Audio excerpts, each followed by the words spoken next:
Hello, Artful Manifestors. Thank you for joining me today for this timeless pick a card tarot reading. Whenever you come across this reading is when you're meant to hear it. And I always align my intentions for your highest and best good. To choose your reading, you're going to choose from one of these crystals or one of the cards I'm about to reveal. And then in the description box below, you'll find a link to all the readings. All right, for reading number 1, we have Calligraphy stone.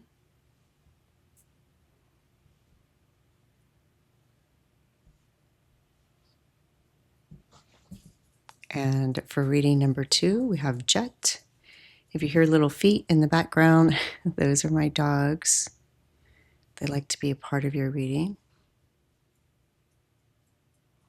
And that was Jet. And reading number 3, we have Serpentine.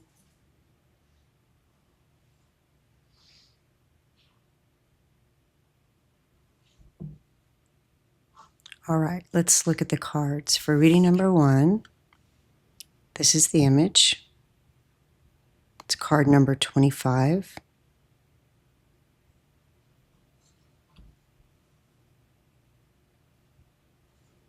And for reading number 2, this is the image. It's card number 3.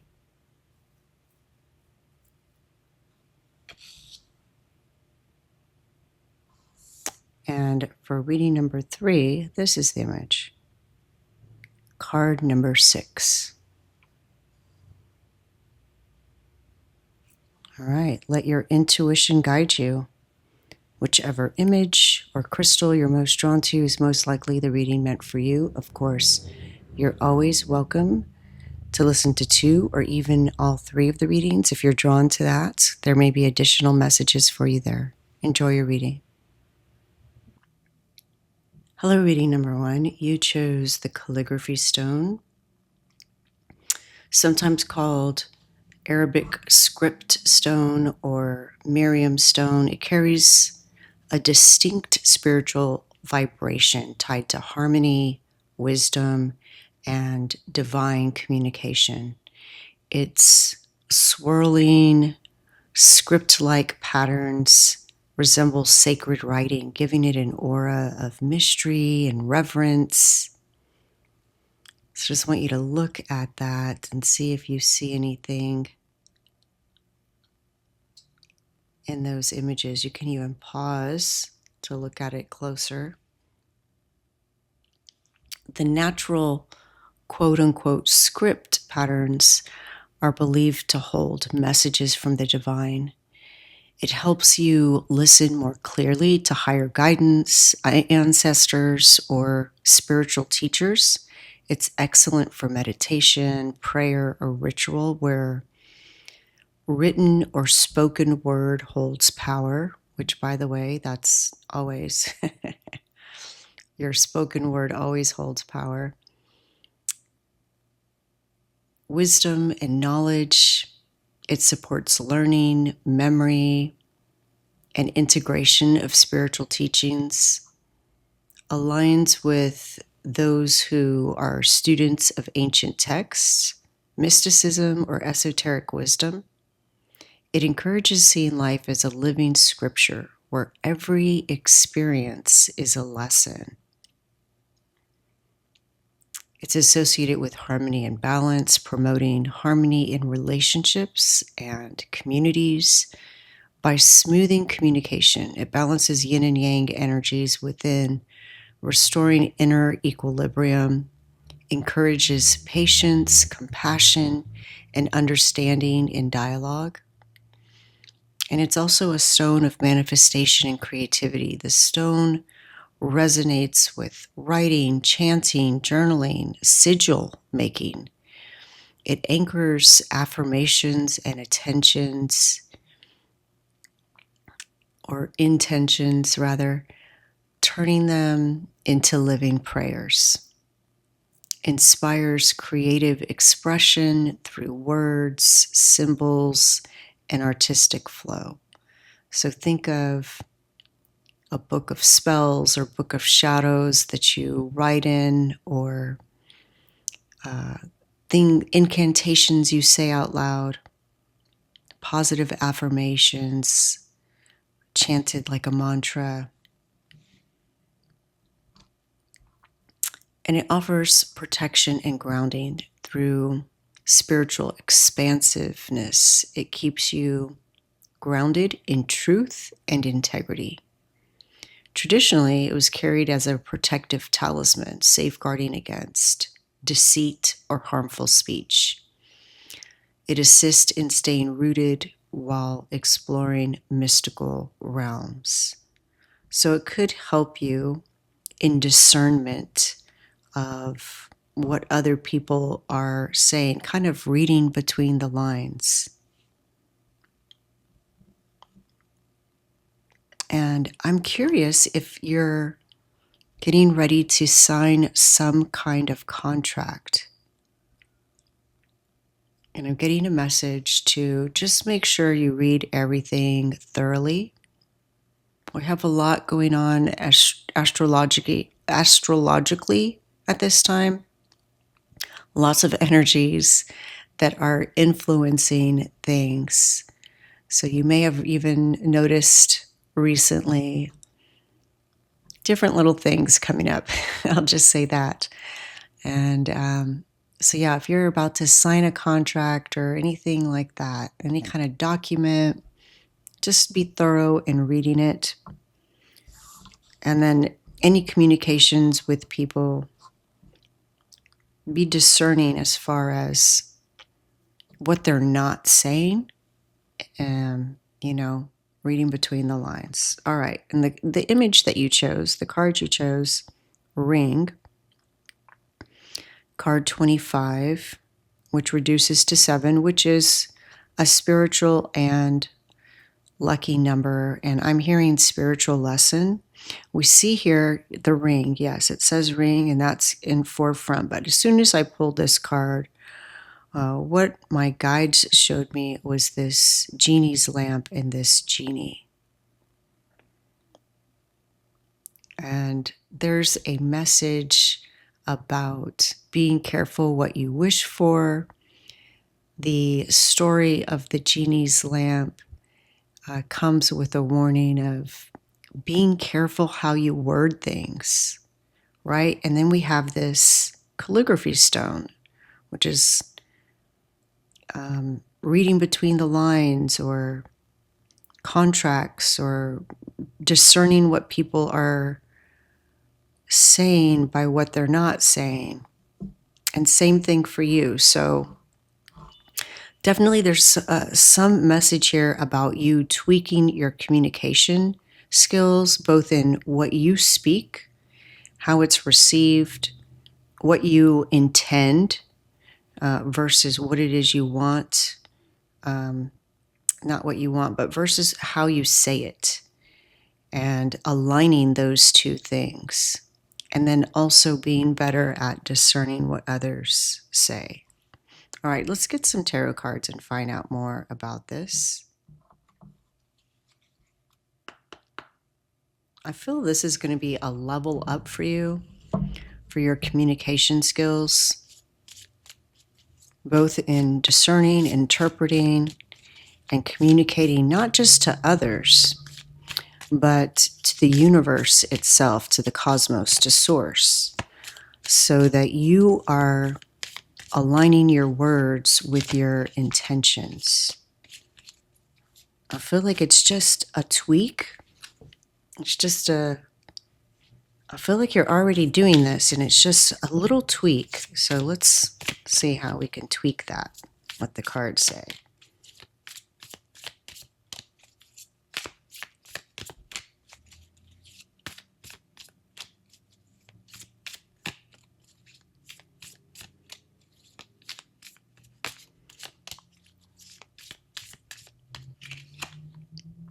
All right, we have Temperance,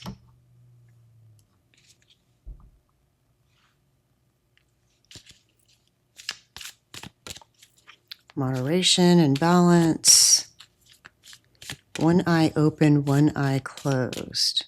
Can you see that?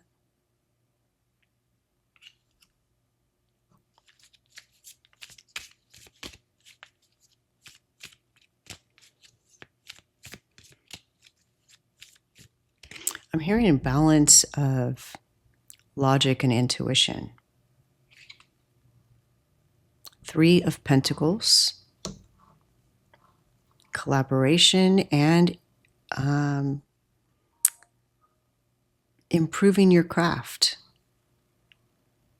fine-tuning your craft. I see like an art class where everybody's critiquing everybody's work, and it's a collaborative experience where everyone is helping each other with constructive criticism, and you being open to that.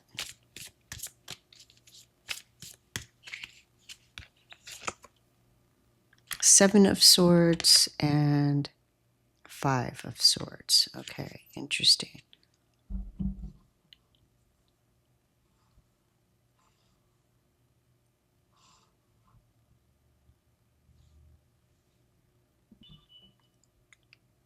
All right.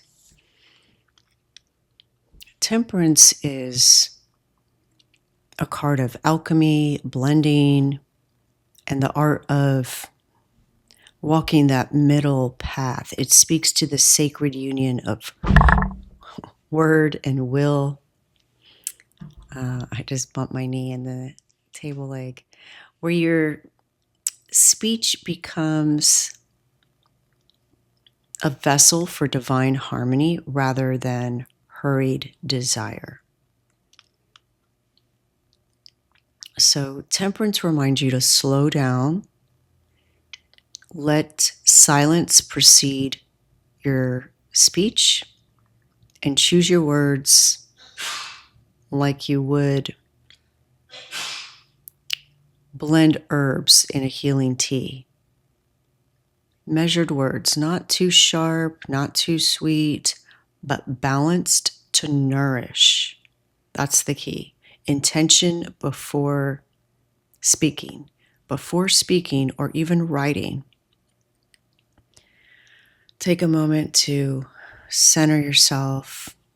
You can even do this pose. Breathe into your heart and feel your true aim, your true goal, what the outcome you seek is. Ask, is what I'm about to say a reflection of my highest self or of my passing mood? So you might practice this with emails first when you're by yourself, so you have time, a little more time. And as you practice it more, you're going to build up a stronger connection with your heart so that you're better able to energetically align, because words are spells. And when they flow from inner equilibrium, they carry the resonance of truth. But if they're rushed, ungrounded, or spoken out of fear, they scatter and lose potency. So just take a moment to inhale deeply, hold your intention in mind, and then speak slowly. And you're going to sound more powerful. If you speak really quickly, it may seem excited, but it also is a little scattered, depending on if it's coming from excitement or, the pressure to speak, the pressure to know, the pressure to have the answer. Sometimes silence, those little pauses, are so powerful.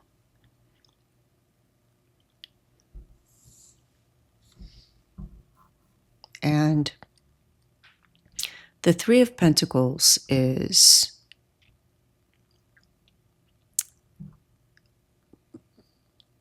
about sacred craftsmanship, collaboration, and bringing spirit into form. It's earth, it's grounded, it's tangible. So it tells you that Source doesn't just hand you creations, it works with you like a master builder, whispering blueprints into your heart that then you tune into and bring into the physical, into matter with your own skills, your patience, your dedication and devotion. So the Three of Pentacles is sacred collaboration, working together, which we're going to get to these cards, which look the opposite of this.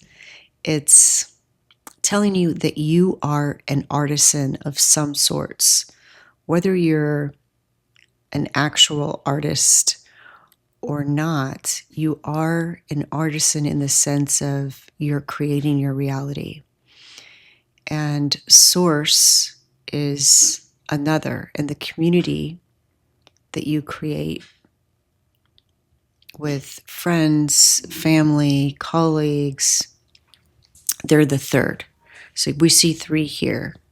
So there's you, there's Source, and then there's community, friends, partners. And together you build a structure greater than what any one of you could make alone.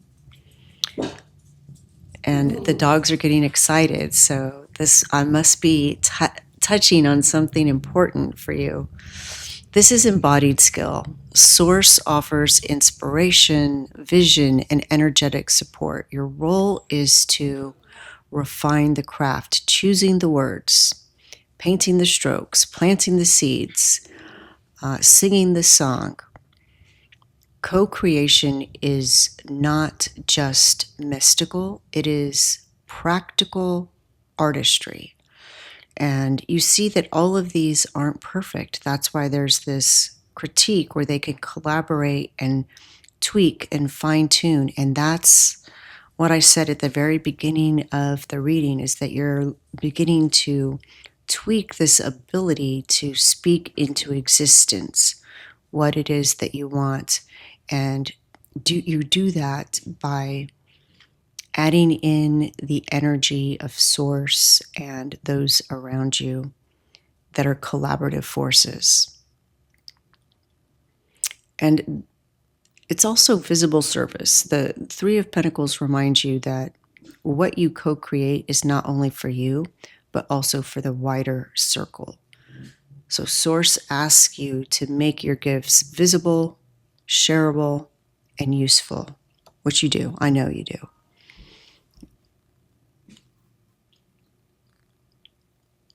And you can even tune in, just like before you speak, before you act, you can do the same thing. Tune in,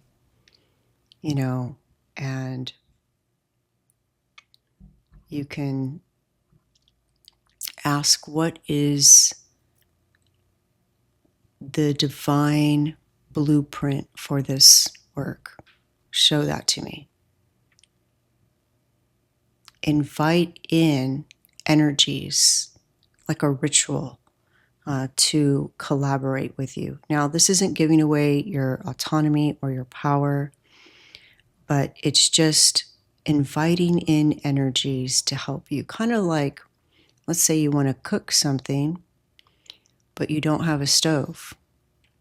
You don't have the gas or the electricity, but you have a pot, and maybe you have the ability with the items that you do have to call in the energy of the sun to help you cook your meal. Now, that doesn't mean that the sun decided what you were going to eat, anything like that, but you were able to call in that energy to collaborate in producing that meal. And that's what I'm talking about, just calling in energies to collaborate with you. Just when you write, when you speak, when you create, when you teach, treat each brushstroke, each word or planted seed as an offering to Source, and let every detail become like a prayer in action. All right, and then we have the Seven of Swords and the Five of Swords. And what these cards are answering is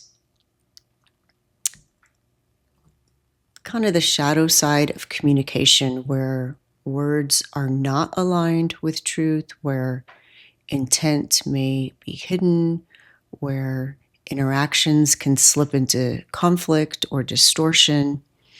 So learning to discern, kind of the temperance-like seeking balance and clarity. And these two cards reveal the terrain that you're navigating. So the Seven of Swords is the mask of words. We see somebody with hooded, their back turned, they're sneaking away. So this card points to evasiveness. It's so interesting that this is the card that came up for this question. This is half-truths or withheld information. When people are not speaking plainly, it's often because of fear of judgment, rejection, vulnerability. So the message is, listen not only to what is spoken, but also to what is avoided, delayed, or said between the lines. Again, reading between the lines. And the Five of Swords is the tension of ego. Here, words can become weapons, sharpened by defensiveness or the need to win. And it reminds you that sometimes people speak from their wounds, not from their essence. So they may not be practicing this, right? They still have energies that they're working through, and sometimes that is expressed in their speakings to you. So you may not, in other words, don't take everything personally. That person may be wounded, and that's who you're speaking to, is that wounded child. And that may help you open up to compassion. That doesn't mean that you shouldn't set boundaries, but just to help you discern what that person is communicating. They're communicating more than they intend to, because what they're doing is they're revealing a wound. So listen, notice when tone, body language, or energy reveal hurt beneath the harshness. Even if they have harsh words, you may hear defensiveness and woundedness. I think what my guides are showing me is like a wounded animal that's trapped, that's injured, that you go to hurt and it bites you because it's scared and it's wounded and it feels like it needs to protect itself because it just doesn't have the complete understanding. But eventually it'll let you help it. And again, not that you need to help everyone. This is just how to discern what others are saying. It's fine-tuning that skill. So listen with more than your ears. Feel their energy filled when they speak. Is it open and flowing, or is it contracted and guarded? The body reveals truth, like crossed arms, averted gaze, rushed tone. You can even ask gentle clarifiers. Instead of taking words at face value, gently you might ask, can you tell me more about what you mean by that? And this invites them to reveal what lies behind the first layer. So before you allow yourself to react to their energy, be curious. And again, that pause before reaction. Both of these swords cards show the danger of reacting too quickly. So give space for their deeper meaning to emerge. Sometimes silence draws out honesty. And trust your inner barometer. Your body often knows when something doesn't ring true. Right? There's that ring. It's the ring of truth.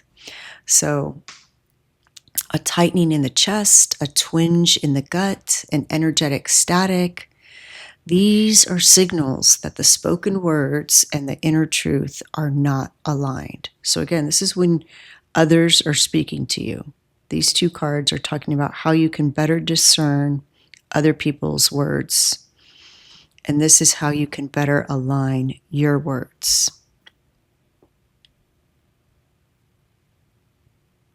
So I see that you are leveling up in your communication, both written and spoken word, and you're learning how to better collaborate with the positive forces around you through Source itself, to take pauses before you speak, and to listen with your whole self, and to listen compassionately, not to open yourself up to their wounds, to their sharpness, but to better discern where they're coming from so that you can avoid taking it personally or feeling injured by their past. Reading number 1, so exciting for you. This really does feel like a huge level up with this little tweak of just pausing and slowing down and aligning yourself with your heart. Please let me know if this resonates. I love to read your comments, and I'm wishing you the best. The light in me sees the light in you. Thank you. Bye. Hello, reading number 2. You chose Jet, which is an ancient ally. Technically not a crystal, but fossilized wood compressed over millions of years. And because it carries both the memory of the living tree that it once belonged to or was part of, and the deep earth that transformed it, its spiritual benefits are especially grounding, protective, and ancestral. Jet has been worn as a talisman since antiquity. The Romans, Victorians, and even earlier cultures prized it to ward off negative energies and psychic attack. It forms an energetic shield, excuse me, that keeps your auric field clear, especially if you are empathic or highly sensitive.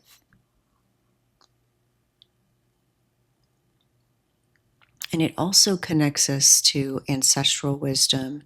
Being ancient wood turned to stone, Jet is a bridge to the ancestors. It carries memory of the earth's cycles and can help you connect with lineage wisdom, particularly during transitions. It helps release grief and heavy energies.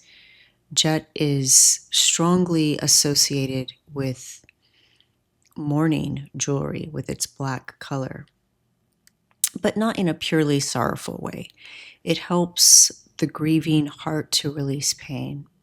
It absorbs heavy emotions and transforms them into fertile ground for renewal. It's grounding, it's stabilizing. Its energy is gentle but firm, rooting your spirit into the present moment. It's especially supportive if you feel floaty, disassociated, or overwhelmed, helping you come back into your body safely.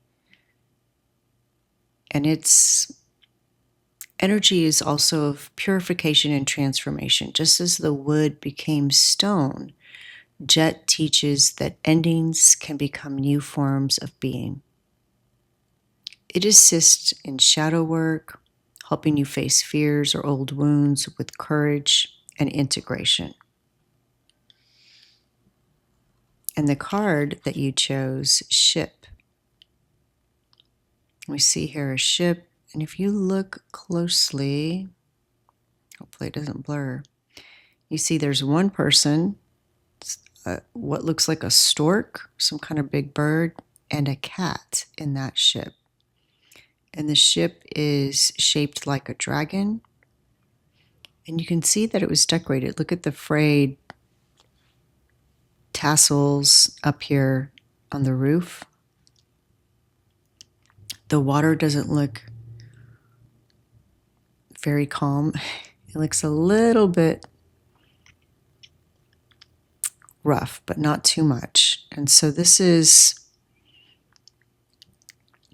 could be a journey within or an actual journey, but I feel for many it is a journey within.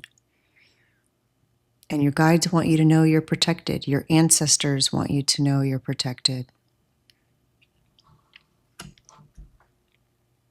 All right, let's find out more.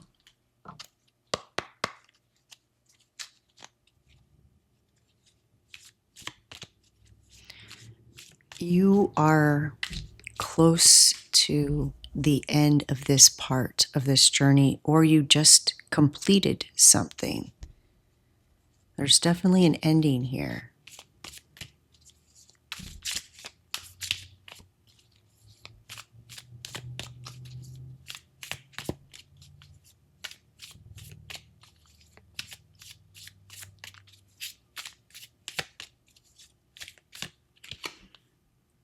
All right, we have the Queen of Wands.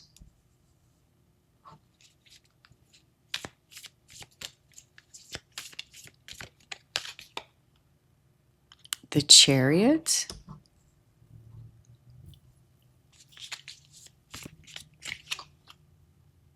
And the Six of Pentacles. Wow.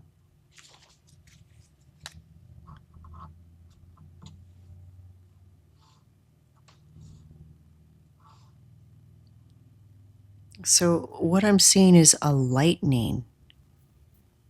Not like a bolt of lightning, but something getting lighter. Like there was heavy energy and now that's being released and there's this lightning happening. All right, very interesting and telling. This Queen of Wands is showing up, if the question of what is ending. And the Queen of Wands is a very positive card, but for this question, it's, the Queen of Wands is magnetic, bold, full of presence. She takes up space with confidence and attracts others. She has a magnetism with her energy. But what is ending, it suggests that a chapter of externalized fire, constant visibility, or needing to always show up shining, that chapter is closing. So where you may have enjoyed it, there may have been some aspect of you who felt pressured to perform. It can also signal the end of over-identifying with extroversion or fiery drive as your only mode of power. So I'm thinking of somebody who struggles doing things on their own. They need to body double. They go to the grocery store and they're on their phone with a friend or a partner while they shop, or just rarely home alone, always going. This is maybe ending a cycle of that need to always project confidence, passion, leadership, that performative strength. It can also signal the end of over-identifying with that persona. And what falls away is the pressure to constantly be on, to be the life of the party, to radiate for everyone else, to be the entertainer for everyone. The Queen of Wands here whispers, you don't always have to blaze like the sun. Your glow is eternal, but it's expression is cyclical. Just like we don't see the sun 24 hours. It's like, from our perspective, the sun goes to sleep at night when we do, and then wakes up again in the morning. What ends is the season of needing to be center stage, to be seen, or endlessly productive. So you're moving into a phase where your power doesn't need to be proven. It simply is. And you also allow yourself that downtime. Even the sun, right, takes that downtime from us. The transition can feel like a cooling of the fire. Just like at night, it cools down, right? So this isn't extinction, but it's refinement. Like embers glowing within your energy is no longer scattered outward, but gathered inward for something more intentional. And what your guides are telling me is that this has been, again, while this has been fun, and some of these are coping mechanisms, there is a little bit of avoidance of something that you maybe have been wanting to deal with from the past, some emotional wound, and that it's not a weakness. We all have wounds. We all have experiences that are uncomfortable, and this is where our growth comes from. And sometimes the pain of it is so much that we just don't deal with that pain. And what I see is that you're taking this inner journey now to take time to be alone and to deal with whatever this is. And the Chariot is what's going to begin, right? So this is what's closing, this is what's ending, and this is what's beginning. It's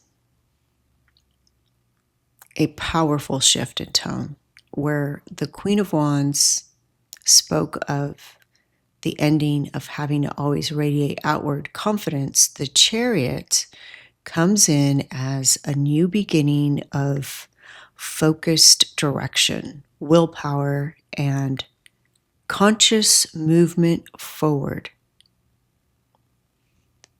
So we see this witch on her motorcycle, and she gets to choose which direction to go, right? There's determination. She's not just drifting. She's got the handlebars. She's steering. So this new chapter asks you to step out of that performing radiance for others and instead channel that fiery energy into a clear, chosen path. And oh my goodness, I just realized we have the dragon boat here and the dragon here, right? And I told you it looks like it's frayed. It's like it's worn out. It's like you're tired of that performance, that outward expression all the time. You're ready to take a new path.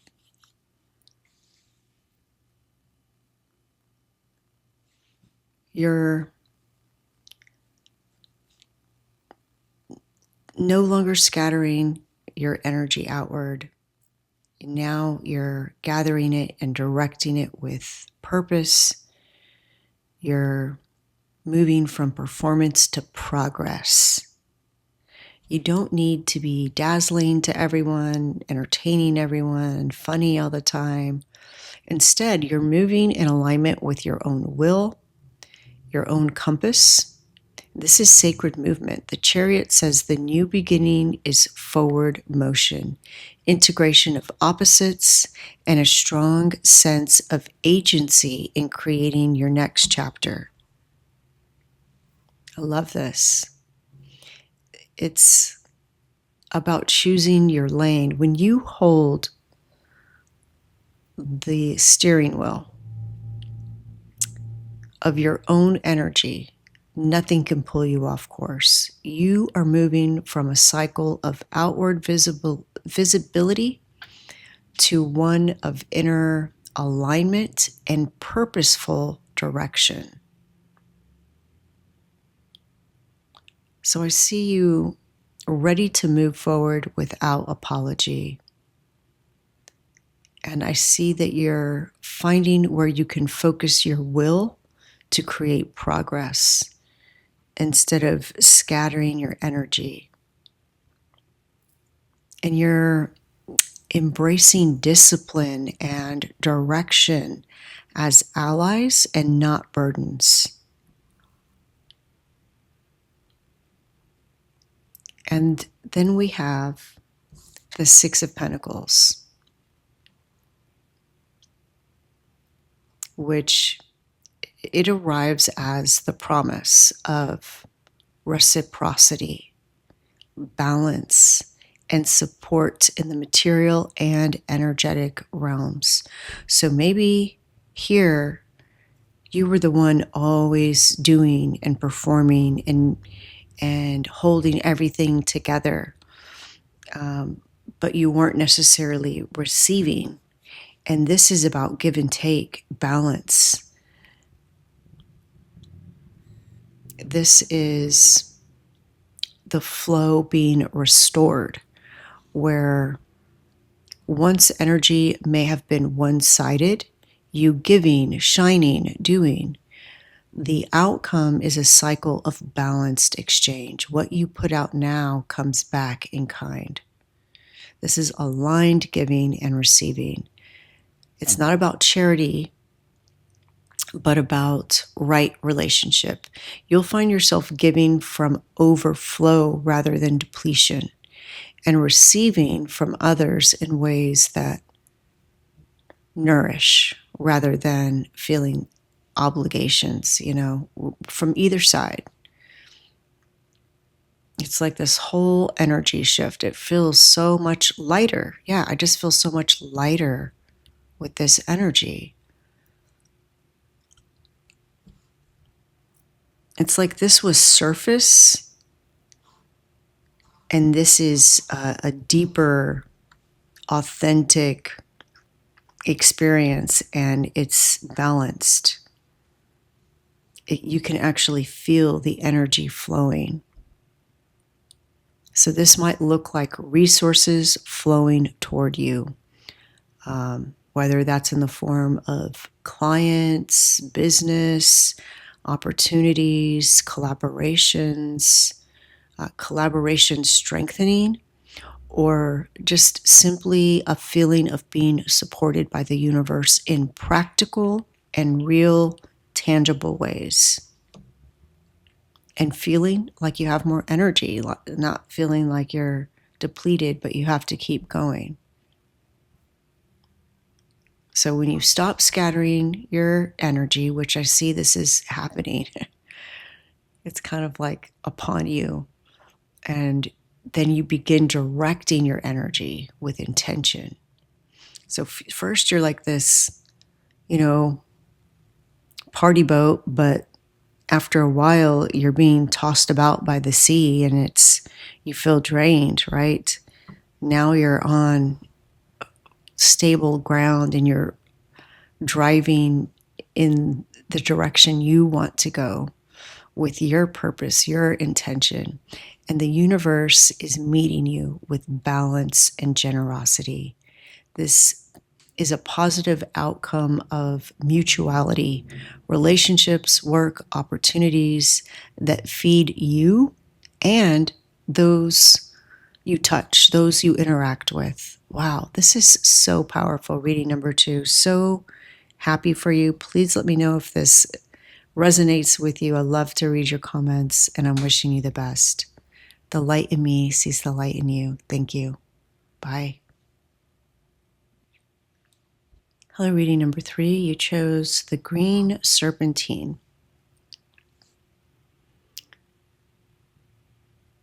which is known for Kundalini awakening and life force flow. It's known for its connection to serpent energy. Serpentine supports the uncoiling of Kundalini at the base of the spine and helps open and balance all chakras, particularly the heart, so energy flows smoothly through the body. It also has a connection to earth and nature spirits. It's a stone of Gaia. Serpentine harmonizes your field with the natural world, enhances communication with plants, animals, and elemental beings. So it's ideal for ritual, gardening, or land tending practices. It carries a purifying vibration that helps clear stagnant energy, toxic emotional patterns, or psychic debris. It supports the release of energetic attachments, promoting a sense of renewal. Think spring. It has that lovely spring color. And its green vibration resonates with the heart chakra, bringing compassion, forgiveness, and the ability to release old wounds. It calms nervous tension, fear, or mood swings, helping you move from reactivity into centered response. Traditionally, it was used as a protective talisman against negative energies and psychic interference. It strengthens your energetic boundaries while still keeping your heart open. And serpentine is often called a stone of earthing dreams. It helps bring spiritual visions into tangible reality, aligns your personal will with divine will, so your manifestations flow with less resistance. And the card that you chose, Clouds, card number 6. 6 is a number of balance and celebration. And what we see here is there are clouds, yes, but we also see this illuminated north wind blowing the clouds away. I mean, it almost looks like a sun, but I know it's the wind, but it has that illumination. And the sun does play a role in our weather, just besides the obvious. It heats up the oceans, it heats up the atmosphere, and it contributes to our weather patterns. So there's something about the energy of the sun, which is joy and success. Like that 6 is success, celebration, balance. So there's something positive blowing into your life. Let's find out more about that. It's reading number 3. I'm excited for you.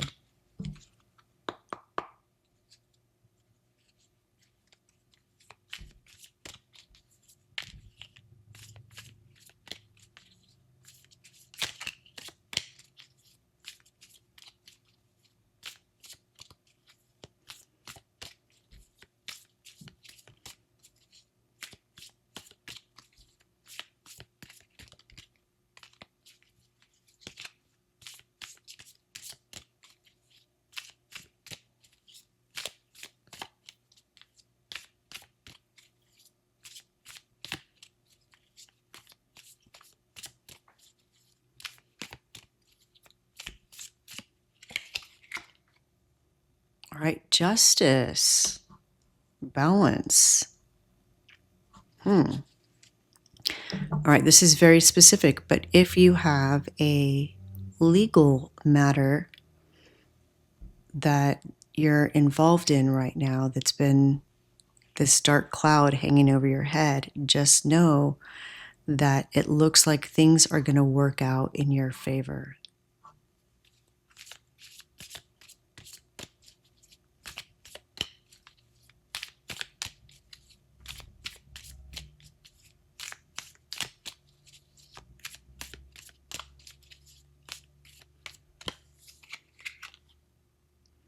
Four of Cups,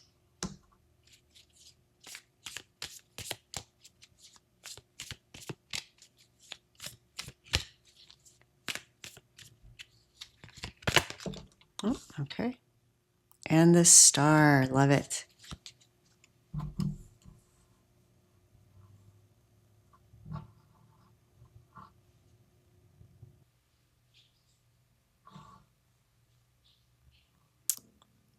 All right. So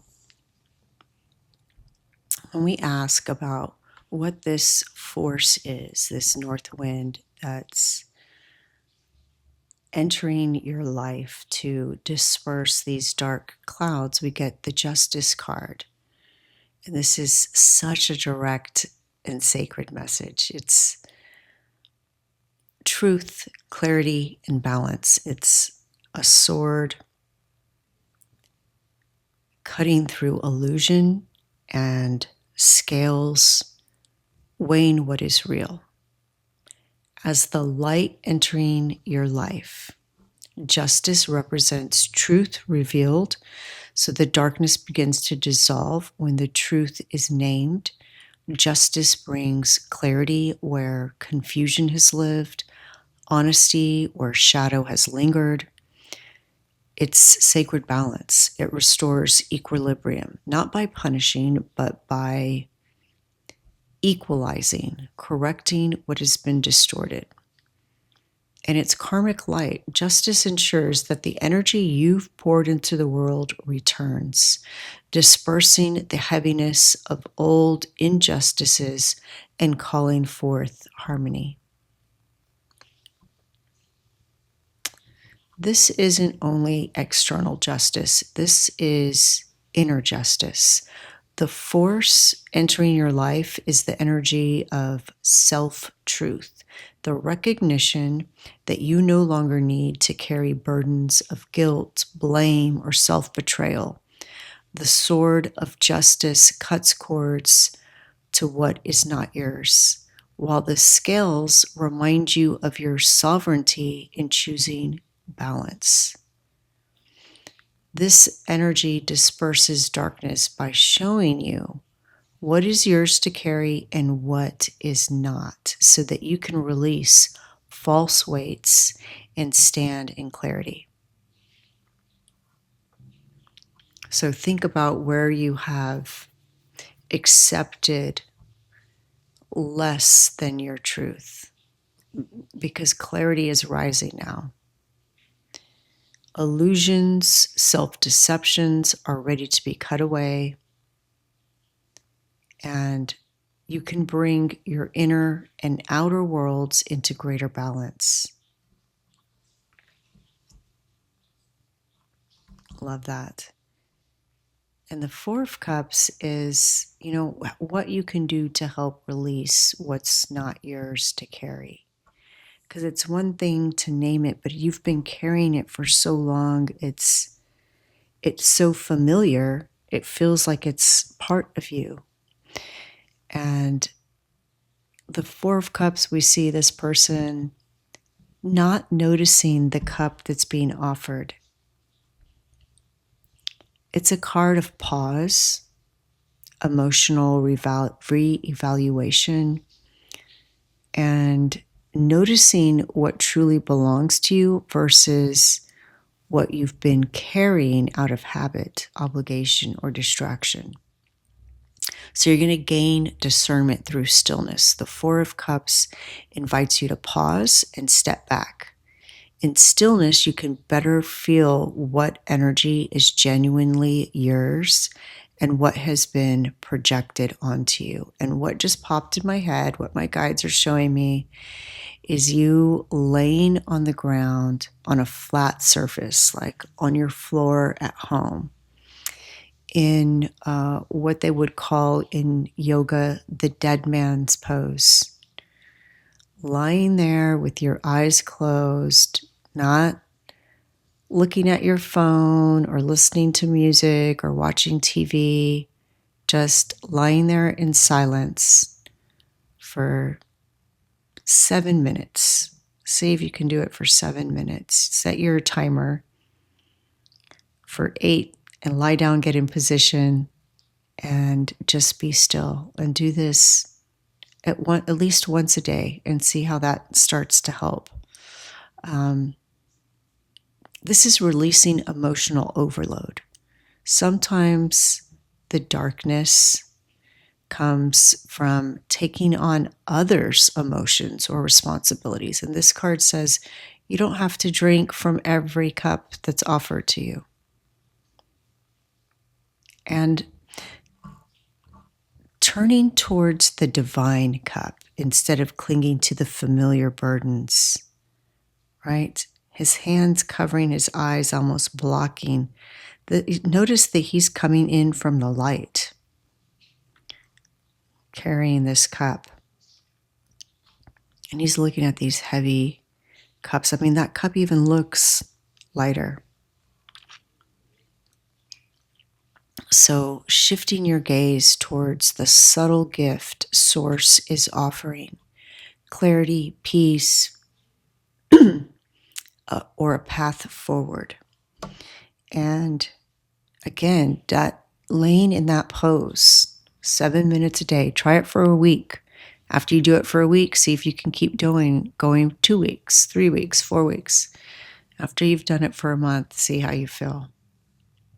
So justice already promised that the sword will cut away what isn't yours, and the Four of Cups tells you your role. Don't reach back for it once it's gone, all right? Release by choosing not to re-engage with that heaviness that doesn't serve you. This card disperses darkness through selective attention. Pay attention to what nourishes you, what illuminates you, what lifts you. What you give your focus to expands. Where the energy where the attention goes, the energy flows, right?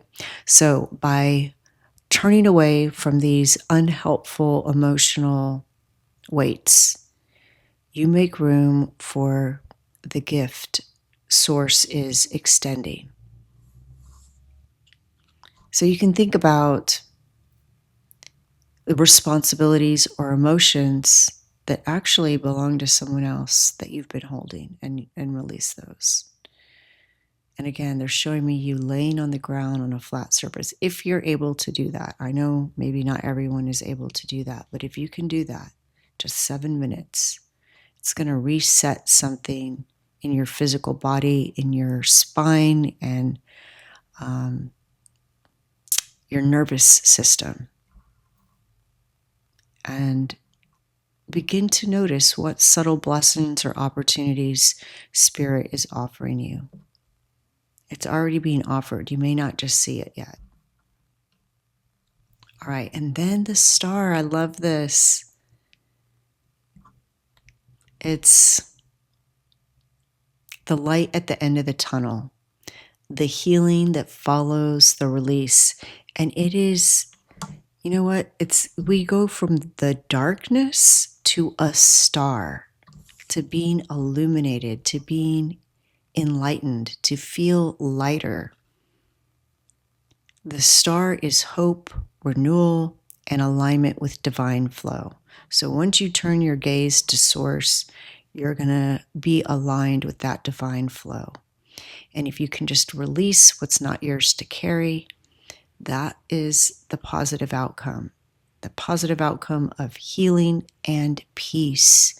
The heaviness disperses, and you are washed in serenity. Old wounds find balm, your nervous system calms, your spirit breathes easier, you gain clarity, you hear the guidance of Source. The star brings a sense of being guided, synchronicities, dreams, intuitive nudges that confirm that you are on the right path. Your whole vision changes. They're showing me somebody with glasses that the frames, each frame over each eye is shaped like a star. It's like you have this star vision. There's authenticity restored without carrying others' energies, others' burdens, others' obligations. You return to your true self, radiant and unburdened, shining naturally like the starlight you are. Renewed hope.